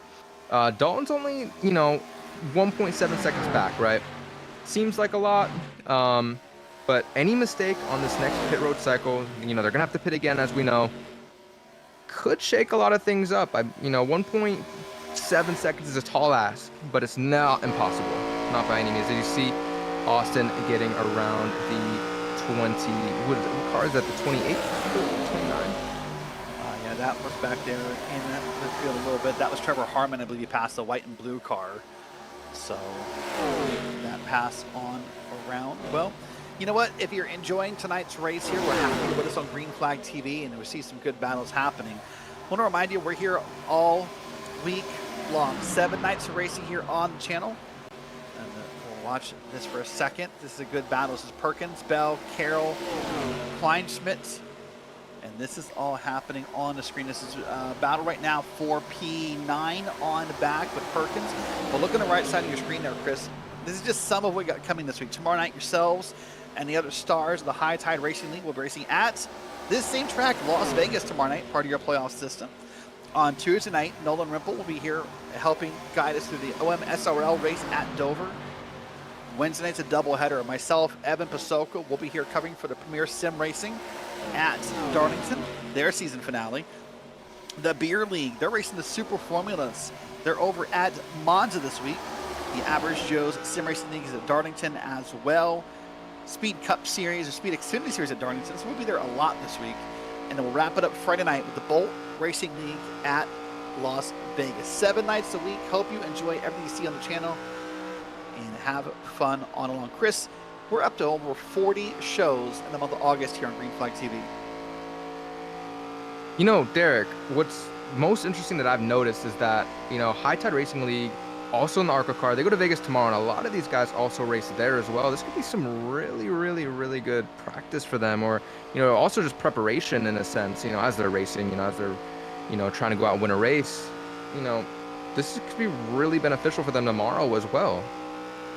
Yeah, you're right. Drivers like Dalton Kilroe, Cody Gibson, Mark Arthur, you know, Tanner Marr all come to mind. Some of the drivers in the High Tide Racing League. And it's kind of funny, right, how different this is. This for this league and Blazing Pedals, the cutoff race before the playoffs. Tomorrow night, you guys begin your second round of playoffs in the High Tide Racing League. So much different scenarios and settings. But you're right, seat time is important in this car. For Mark Arthur, what's important is staying up there in that top lane. He's going to get on around, and he'll be now up here in P4. And hey, Brian Zimmerman, I believe, remember we talking about off strategy on the bottom of your screen? There, he went down pit road. So at lap 126, I bring this up to you, Chris, because if we assume 30 to 40 laps per run, I don't think Brian Zimmerman makes it all the way through without a splash and go at the end. So doing my little math, about 35 laps, right? I believe if, you know, he backs up his turns a little bit, he should be okay. He should be fine. He should be able to make it to the end from here. It is. And then it's going to come down to a lot of, okay, these guys are going to pit later. What's going to happen with the tire strategy? As we could see Cody Gibson down pit road now. It's kind of short pitting it. But it's really going to come down to tire wear, and are these guys going to get tracked down when, you know, the time comes, right? Really interesting strategy calls from these guys, Derek. So for Gibson, I'm curious to watch this stop here. There's the right sides up on the car. I was curious if he was short pitting, if he might have tried right sides only, like a right sides only or a fuel only stop. But no, that's right sides and left sides for Gibson. So very. He's going to call it safe. Hey, by the way, look at that. By the way, I don't know what happened. That's not Zimmerman. Sorry, that's someone else on pit road. I got my ideas mixed together for a second, but there's Gibson off the pit road. We're going to stay green here, but I think the difference, you're right. I mean, Zimmerman might be able to just make it on fuel, but he's going to be peppering the throttle and kind of paying attention to it and kind of being nervous about it. But, you know, if you're an Austin Edstrom, a Dalton Kilrow, a Mark Arthur who pits later, then you don't have that concern, possibly, right? You don't have to worry about, you know, being gentle with the car, and your pace may be different. I'm also noticing Dalton is kind of making some strides getting to Austin. He's cut it down about half a second in the past 10, 15 laps or so, down to 1.2 seconds for that gap. But it's looking like a lot of these guys, short pitting or not, are going to play it safe. They're going to take the full 4 tires. I feel like that's very important. You don't want to have that offset, especially in temperature. It can make the car really loose, especially with the track temp being so high. You just don't want to risk it, especially coming off pit road. I see a lot of spins on, when, you know, a lot of drivers, they like to spin coming off pit road, or, you know, that first lap or two, especially with that offset in temperature. So it could be really challenging. As you can see, last lap, Dalton Kilrow slightly faster, but I feel like it's really going to come down to who has a better pit road entry. As you can see, Tanner Marr down pit road. But yeah, very interesting here, Derek. Last lap, 31.567 for Austin Edstrom, Dalton Kilrow with a 31.43. So about a tenth faster there for Dalton. He's going to get that draft. I don't know. How do you think this is going to shake up here, Derek? What's your predictions for the end of this race? Oh, who knows? So much could still happen. If we stay green, I mean, it's hard to think that Austin Edstrom doesn't just continue to walk away from this race. But I mean, Dalton Kilrow has been known to pull out a race or two via fuel strategy or fuel saving or what have you. And that's important to note, because the longer you stay out on this run here, the less gas you need, right? The less gas you need to put in that car, and that may matter. Here, by the way, is the 43 and Larry Bell. He's now down pit road, so I mean, we're apparently very much within the pit window opening, because there's more and more cars down pit road. Hunter Lagoon's down on pit road, so we're beginning to tell that story. This race is moving by quickly here, already up to lap 133. There's your leader, Austin Edstrom. He has led almost every green flag lap this evening. Got to breathe. So 1 second. Yeah, you're right. 1 second. Got to. Dalton Kilrow hunting him down. Austin Levine. That's two people mixed together. Austin Edstrom got a battle from Justin Levine. That's the two people I tried to merge together in there at one point. But that's the only time he's been under under battle under green for the lead. So other than that, he's pretty much dominated. But right now, you're right. Here's what's happened. Dalton Kilrow is going to be able to use that lapped car of Trevor Harmon. That car in the middle. Yeah. And get a small draft, right? Which is actually massive, because the draft is just so important. ARCA cars here, we've talked about it all night. ARCA cars, 1.5 mile track. That draft means so much. And this car in the middle, he's going to use him kind of like a pick in a sense. He's going to be able to, because Austin doesn't have anybody in front of him. You know, clean air is great until you come here. Oh, and there's the Chris Mackey on the outside of Dalton Kilrow there. So lap down, going for his lap back. Just pitted, by the way, lap 131. So that is the power of new tires, is what that is. That makes you jealous as a driver when you see someone go buy new tires, right? Exactly. Now below 1 second for Dalton Kilrow. This pack is going to help Dalton a lot. Chris Mackey might make it a little difficult for Austin. We'll see what happens at the 59 of Matthew Kleinschmidt coming off pit road here. But actually, let me just add, Chris Mackey's 2 laps down, actually. So he's going to be fighting Austin. Probably not fighting, but to get his to go 1. And then, yeah, there you go. Austin's going to let him by. But Dalton now 0.6 of a second back. He's tracking him down. He's made a lot of progress this long run, Derek. Yep, so let's recap where we are. Both these drivers pitted right around lap 105. Kilrow 2 laps later on 107. So if we add in the 35 lap number, means both these guys are only within a couple of laps of pitting. We're currently about to start lap 137 here on the track. So right now, both these drivers, both Edstrom and Kilrow, about to hit pit road. Now I bring this up here so importantly because I think that may be where this race is won or lost for either driver, right? How fast you get on pit road, how much you can attack pit road, make sure you don't get caught speeding on pit road. I think those may be the 2 factors that matter the most for these drivers and help determine who wins this race. This lap traffic up here could shake this up a lot. And those 2 laps, as we can see the stint time on the left side of your screen, those 2 laps can actually mean a lot more than you think. You might not think that, but I've been in many races and in situations where it's like, oh, this guy has only 3 lap fresher tires than me, and then here he is hunting me down, right? So it makes a bigger difference than you might think. As you see Dalton Kilrow. Sorry, go ahead, Derek. I was going to say, we'll wait and see how much a difference it makes right now. What it may make a difference on the more Oswald and Chris is your pit stop time, right? Because Kilrow needs effectively 2 laps less of gas than Edstrom does. Does that maybe give him a 1/10 of a second advantage on pit road? Does that turn into something? That may be the story to follow. Here's the 60 of Nicholas Moody. He's going to come up down on pit road, right side's up, right side's down. He'll do 4 tires. And we'll see those left sides go, up in there you go.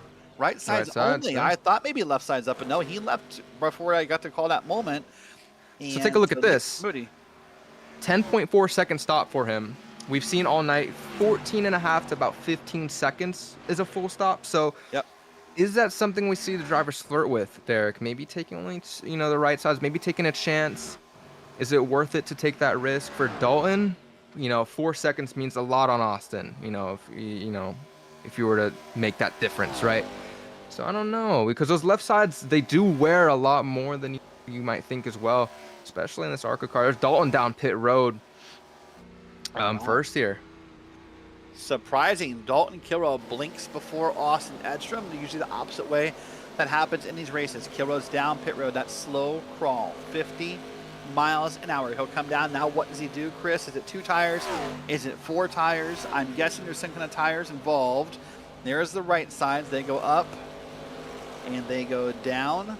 The left sides go up. There he goes. 4 tires. So here comes Austin. To be exactly and that Kentucky Fried Chicken tires. Kentucky Fried Chicken 87. We'll see what he does here. I believe they're going to do the same thing. You have to they're 20 laps to the end about, so you have to fill up the tank anyways in a sense, so you might as well just take the 4. Right. But we'll see what he does, because those left sides do wear a lot, so you don't want to have those offsetting right and left side tires. I assume it's going to be a full stop. No, right only. Wow. Wow. Be a difference. That could be the difference. Initially, is going to give Edstrom a lead because he's going to have a little loose up pit road. Stop. Well, not a surprise there. The offsetting tires may do that to you. He's got to stay below the line and be good. Merges after that blue line. He's good there.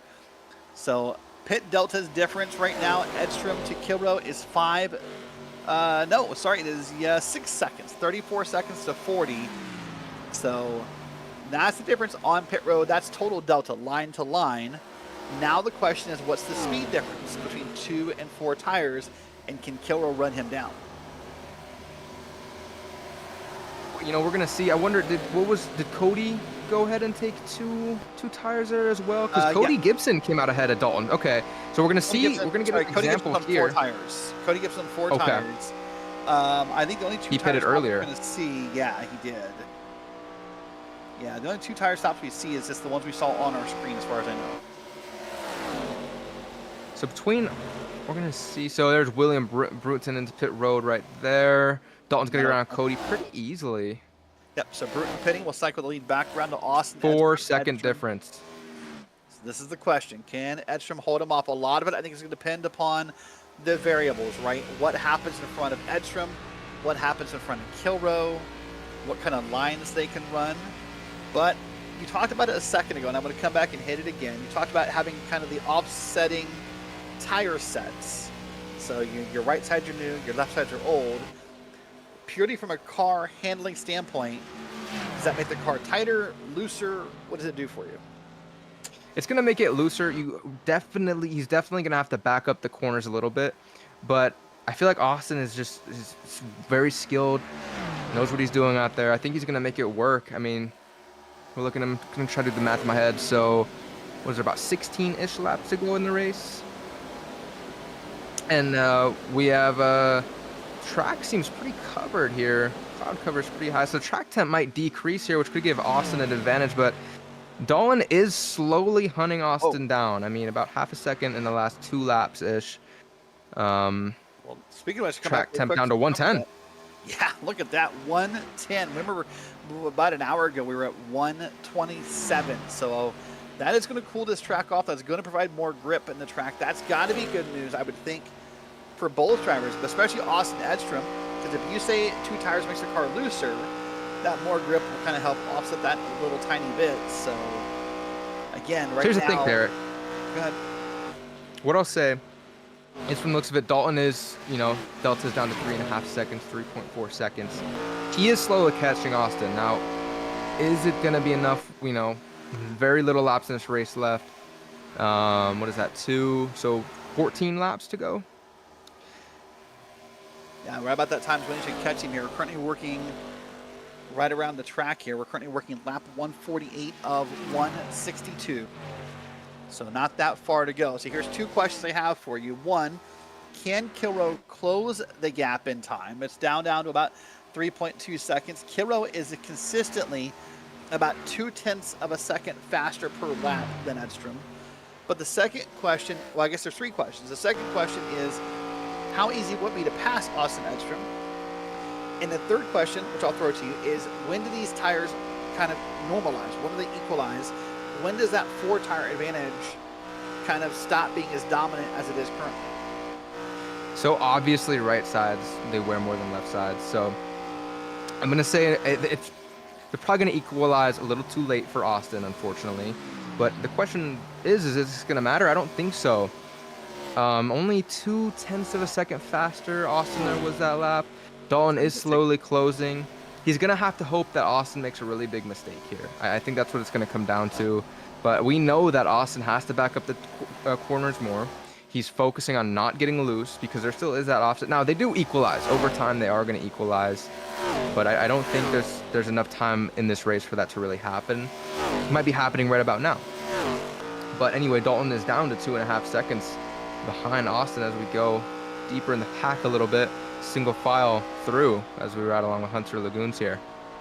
Yeah, this is Lagoon. That's Brian Zimmerman up ahead. This is not for position, by the way. The next car up ahead of Lagoon would be the pink and white Barbie car of Mark Arthur, who's running in P4.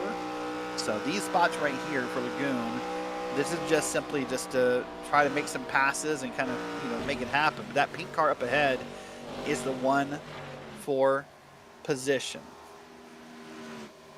Ooh, some wiggles up there on the corner. You're right. You know what? I take that back. I said it wrong. Zimmerman, that was a pass for P5. That was a pass side by side, and my telemetry was showing that it was already done. But now the next one up ahead is Mark Arthur. So we'll get up there. There's a couple cars in between there. That's Massigil, I believe, and Trevor Harmon.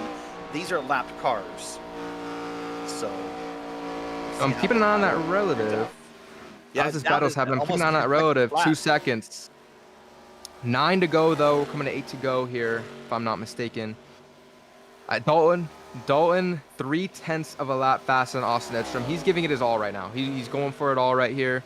Austin is just taking it slow. He knows he probably has this race locked up, assuming he doesn't make a mistake. So just taking it slow, probably taking it easy through the corners. While Dalton is probably giving it his all right now, sending it in the corners so he's right along. Trying to get that late apex down there to the bottom of the track.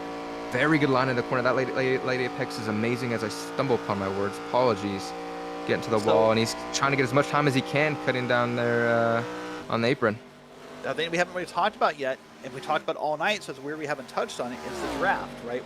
When Dalton Kilroe gets within about 1 second of Austin Edstrom, he's going to start to suck in a little bit of a draft off of that car. That may even help him close in a little faster on Austin Edstrom. For Edstrom right now, that's the danger zone. I believe is 1 second. That's when Kilroe is going to catch up, and he's going to do it faster now because Austin Edstrom just tapped the back wall. Now, good news for him. That was on the back quarter panel as far as I can tell. So it's likely going to be about the best case scenario as far as hitting the wall. But he'll now go around Justin here as well. Justin Levine. Levine's going to want to stay out of the way. He does not want to give any kind of draft or help to Dalton Kilroe. Dalton. And as this happening, we do put a little bit of a battle between Zimmerman and Butcher Benjamin for 6th. A little bit down the pack right there. Starting to heat up right there. He's just going to tuck in behind him, try to get that draft as this the battles are going to start heating up. Just 5 to go here. Dalton 1.6 seconds back. He's hunting him down once, like you said, Derek. Once he gets into that danger zone, once he gets that draft, about a second in. My mistake. 6 to go there. Math can be hard sometimes. Yep, 6 to go this time by Butcher Benjamin and Zimmerman racing here. With Zimmerman doing his best to hold off that 10 car, that Rick and Morty inspired paint scheme. And there goes Butcher Benjamin down under. And Butcher Benjamin, of course, will walk into the playoffs second in points. He's out here having a good run tonight. Makes the pass on the bottom, clears him up top. And oh, Zimmerman a little loose, but we're going to stay green here. Meanwhile, up front, now interesting to note, last time, Edstrom was faster than Kilrow. Edstrom a 30.9, Kilrow a 31.0. This is where the tires start to even out, I think, Derek. Here we go. Austin's going to start putting pedal to the floor. He's going to try to start pushing it a little more. Finish this race up. Mackey in between them. Mackey's pretty far ahead. Kilrow cannot catch up to Mackey just yet to pull in that draft like we saw earlier. There in the back of your screen. So it's 1.8 seconds is what we're looking at right here. Getting ready to start the lap 160. We'll have a few laps to go at the line this time. And I think Mark Arthur and Hunter Lagoons battle heating up there for fourth. Yep, see on back here. Lots of battles heating up here, although the lead may seem obvious. Again, back to the field on your relatives on the left side of your screen, you'll see some great battles as Lagoon just said hello to the wall. And I think both of them might have scrubbed the wall right there. So no time gained or lost in that moment. But right now up front, I can tell you it has leveled off. You're right, 1.7 seconds now. I think Dalton Kilrow spent everything he had. And now with just a few laps to go, Austin Edstrom pulling away once again. Now down to the corners. The man who has led almost every green flag lap tonight has a few to go. The only thing Edstrom doesn't want is a caution. That caution right now would be detrimental as Kilrow's up on the wall, and that likely ends this run for the driver who commentates on the High Tide Racing League on Monday night. He'll come around this time. He'll get the signal, and he'll be able to breathe a little easier. This time by will be it right there at the line, white flag. Austin Edstrom and that KFC car comes back in dominant fashion. Led over so many laps tonight, now has the gap over 2 seconds. At one point under attack from drivers as Levine, Ping, Kilrow, and others. But coming up out of their turns 3 and 4, he's going to roll the dice one more time. He'll hit Snake Eyes, and Austin Edstrom wins at Las Vegas. Austin Edstrom, incredible run. Dalton Kilrow, P2, gave it his all there. You know, as you saw, hit the wall a little bit out of the turn. So much respect for Dalton there. So much respect for Dalton. Cody Gibson's going to come on third around Mark Arthur, and more great battles. Well, if you're Austin Edstrom for the first time in 160 some laps, you get to kind of relax and breathe and put that grin on your face and celebrate this victory. So wait for a moment. We'll come around and we'll follow Austin Edstrom up on the start-finish line. He'll get us some congratulations from a teammate in Justin Levine. In a moment, I think, yep, there we go. It'll be just for Austin Edstrom to celebrate. Now, the tradition of this league, Chris, has been we do our donuts, and there's been sort of this unofficial contest of how long can you do the burnout. We've gotten them all the way around to about turn 4 at certain tracks. Let's see what Austin Edstrom can do. The driver who's had just an up and down season has talked openly about his medical diagnosis and the effects it has on his body. Apparently didn't feel it tonight because he is successful. There you go. Got the donuts done. He's going to park So it. amazing. Maybe no burnouts. Maybe he's just going to celebrate. Get the screenshots right there.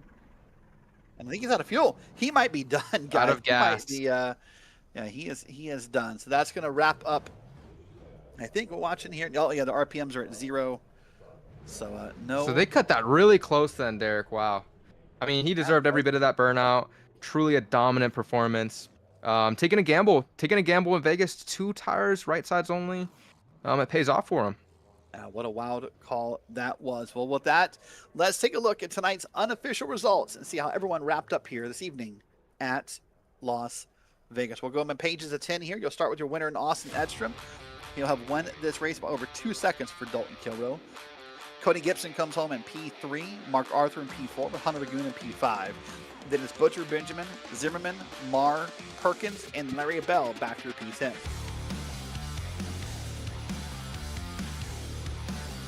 Coming in at P11 in the 9 car, Chris Mackey. Number 83 car, William Burton, like William. Anyway, coming in P12. P13 is going to be Nicholas Moody. Mike Massengill in the 20 car, coming in P14. And Chris Carroll from Canada rounding out your top 15. Trevor Harmon coming in 16th. Justin Levine in the 5 car coming in 17th. Matthew Kleinschmidt in 18th. Colby Jackson in the 73 car in 19th. And then Dustin Ping wrecked early in the race, rounding out your top 20. And that's a look tonight, top to bottom, at tonight's unofficial results for the Blazing Pedals ARCA Series. Well, with that said, it is time to start the celebrations. And there's no better way to start with the man who dominated almost every green flag lap tonight. Austin Edstrom, you win at Vegas. How does that feel? Oh man, it feels good, especially after this week. It's been a rough one for me, so I'm glad I could cap it off with a race like that. I don't know the last time I've dominated a race like I did tonight. Should have won both stages. That first yellow kind of cost me that first one. Had to finish second after somebody stayed out. But man, I really don't remember the last time I've had a race that good from green to checkered. So we saw you have some battles. I mean, you didn't go unchallenged. We saw Levine get up there and race with you. We saw Dustin Ping try to get up there. Dalton try to get up there. What do you think kept you up front? Was it just the clean air? Was it a different race strategy? What do you think helped you dominate tonight? Well, like you said, I had some challenges, and in the practice, we did a pit party, and me and Dalton, funny enough, were the last two out there. We were running first and second in the pit party. Everybody else pulled off. We just kept going for 30 laps or so, and I was behind him. And I just kept getting to his inside and couldn't pass him. So I was like, okay, you know what? If we get in this race, all I got to do is get in the clean air and then protect the top. And that was my goal the whole night. I don't think I let anybody get to my right rear the entire race. And I really think that's what won it for me. That top groove was just way, way better if you got side by side with somebody. So I think I'd be remiss if I don't ask. Last pit stop, Dalton takes 4, you take 2. When you realized that Dalton took 4, were you nervous at all? Were you concerned about the difference in tires, or were you pretty convinced that was going to work out? So I knew for sure he was going to run me down, and it was going to be, within a second and a half, especially after the first few laps, and I could kind of see him eating into the deficit. And I did only take the 2 tires because I thought he was going to take 2 on his pit stop, and I was like, I got to beat that. He's the only guy I'm racing at this point. But no, just whenever we were running there, I thought that I had it in the bag just because of that clean air difference. I thought as long as I don't get held up in traffic, these 2 tires are going to be just enough. And actually, I'm surprised it ended up being 2.5 seconds that I beat him by. I thought he was going to get a little closer than that. But, these tires just even out after about 30 or so laps.